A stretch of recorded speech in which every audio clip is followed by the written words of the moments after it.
Hello everyone, how are you guys doing? So I am here today to do a video about the things that you should know before you move to Australia. The first is that you will have to remember that how much ever strong your reasons and whatever your reasons for migration are, you will be terribly homesick.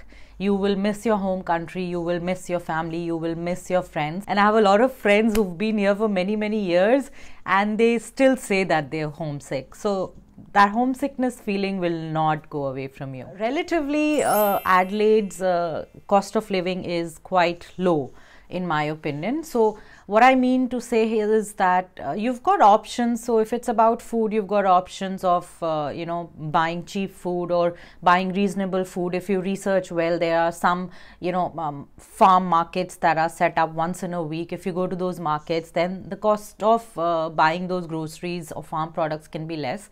Similarly, if you want to buy furniture, there are many ways that you can furnish your house in a reasonable amount. Food, I think cooking food at home is very reasonable, so groceries are probably not as expensive.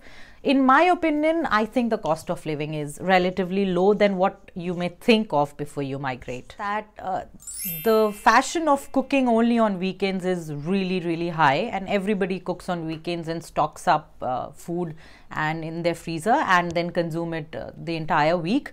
So it is very common. You would find a lot of people saying that they cook this over the weekend that they're eating for lunch maybe in the office. So be prepared with that.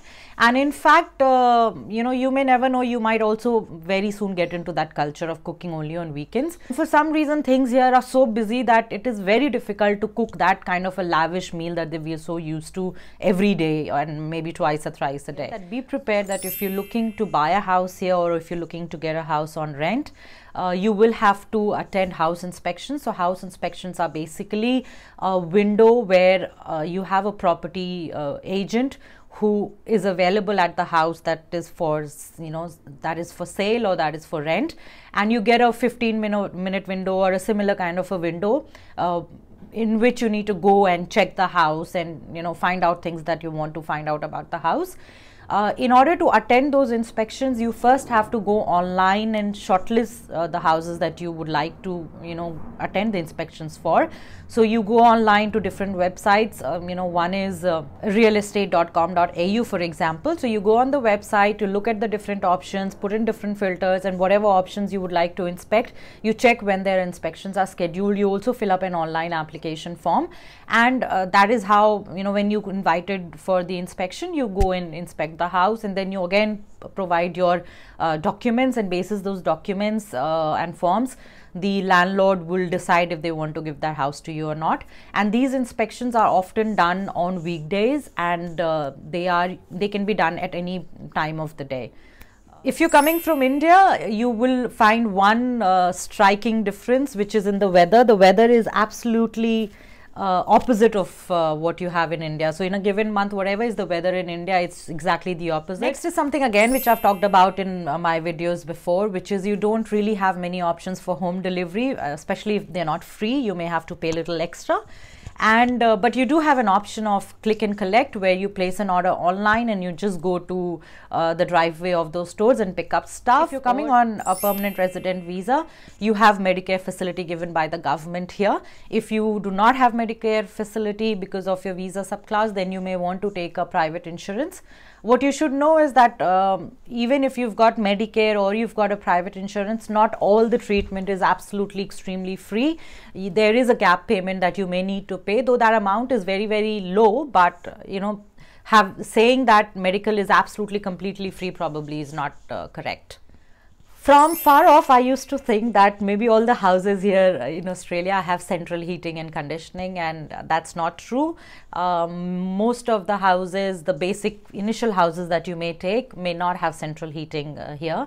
So you have heaters installed. Especially if you're coming with kids, it's a good idea to carry their cold and cough and fever and these basic kind of medicines. With the doctors here may not prescribe any medicine in the initial few days. They would just suggest you over-the-counter medicines, and if it's over-the-counter medicines that you need to give, you might as well give what you are absolutely familiar of.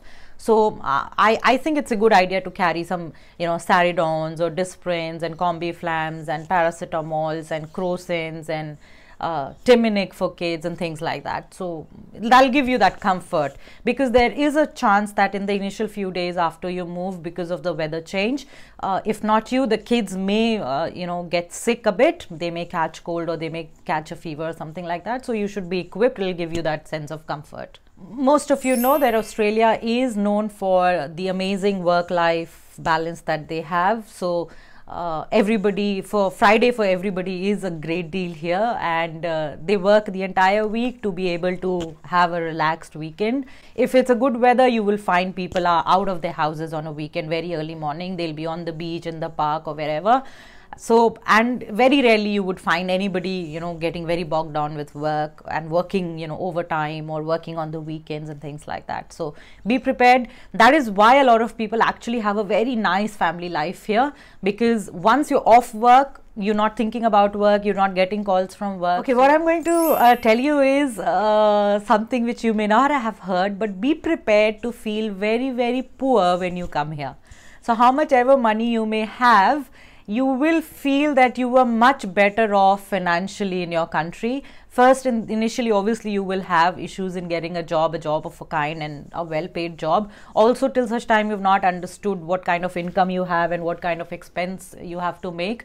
I've heard a lot of people, including myself and my close friends, who said that they're feeling really, really poor. Also back home, you've got stuff in excess. For example, you've got enough linens, you've got enough pillows. Cutleries are so much available at all times. Here, because you're starting from a scratch, so you will have a shortfall of all these things to begin with.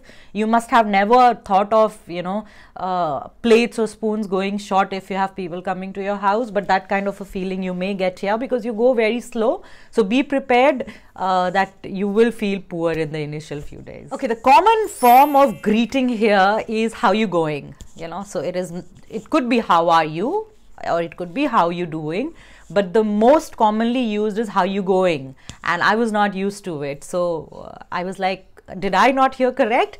So be prepared that you would get a lot of how you going, and mate, obviously you guys know, so how you going mate, or howdy. These are common ways of greeting here.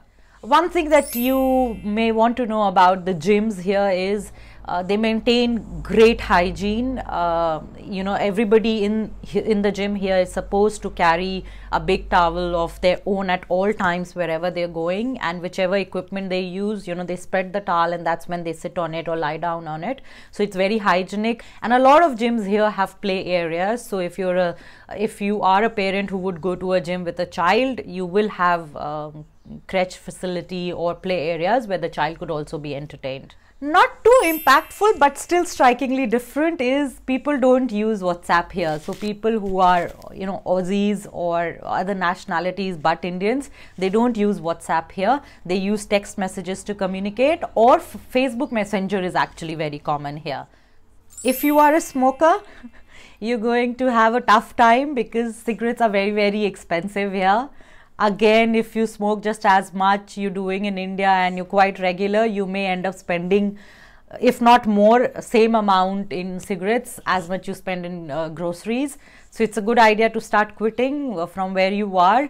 And in case you come here and you want to quit smoking, there are so many organizations here which like Quitline and similar that really help you in quitting.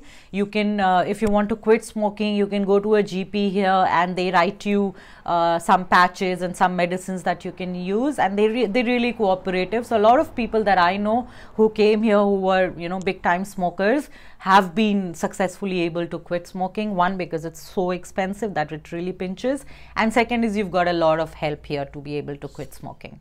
I have already done a video on driving in Adelaide, and I talked about the speed cameras here. So please go through that video and understand the speed cameras are placed everywhere here, and you can get caught if you make a offense. So please be careful of that. I have also mentioned this before that most of the prominent places or the common areas or streets here have free internet facility. So you may try and connect to the Wi-Fi, and the city Wi-Fi will reflect and you can connect. The speed and stuff may not be very great, but at least in worst cases you can always have that facility, but you have it only in few places, so don't be sure to have it everywhere. Next, when I had come here, I used to think that it's just about getting a house. You don't have to furnish it. The houses will be fully furnished, but that is not the case. You getting fully furnished houses is not that a common feature. So be prepared that you may just get a barren house and you may have to furnish it all. Please remember to carry lots of sunscreen, or as soon as you hear you buy sunscreen, the sun is really brutal and really strong. A lot of people get those sunburns, and get into the habit of applying sunscreen every day. In fact, a sunscreen with an SPF of 50 is what is recommended here.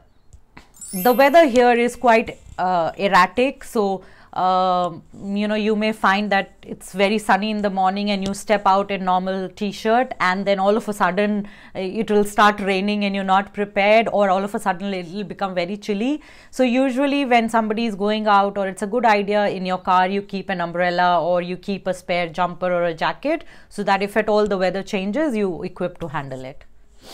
If you're eating out, there is no obligation to tip, so you don't really need to. If you're really happy and you want to tip, you can so, but otherwise there is no culture of tipping the wait staff here. I was known in my country to have very good soft skills and etiquette and stuff like that, and there are a lot of times people here have to remind me that I think you miss saying a please.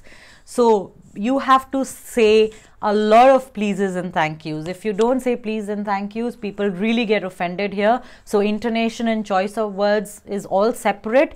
You specifically will have to say, please. Your tone being polite is not good enough, and a lot of thank yous. So be prepared with that, please. If you will be using public transport here, which is bus, train or tram, you will get a card here which you can get from different places. You have information centers and visitor centers, and that same card can actually be used for bus, train and tram, which you can recharge online or which you can recharge by hopping onto the trams. And I haven't traveled in bus and train, but I'm guessing maybe they should also have that option. Also, if you're in the process of booking tickets, or just while booking tickets, keep in mind that the layover time is little longer. That there is a possibility that if the first flight is late, you may miss the second flight, or at times, there are few airports which are really huge, and if you keep a very short layover period, you may miss the the next flight. And try keeping the layover period in mind, and that should be good enough for you to be able to change flights. Last tip that I would like to give you is please carry your currency from other sources. Don't think of exchanging currency at the airports. That's not a good idea. You may not get a good value. Alright, so those are the tips that I would like to share if you're planning to travel to Australia or Adelaide in the recent times. I hope you have a good journey. It is a beautiful state and a beautiful country, no doubt about that. And I hope you've subscribed to my channel to know more about Adelaide and Australia. And if you've liked this video, give it a thumbs up and share comments if there's anything very significantly different that you got to know from this video. And I will speak to you soon. Bye.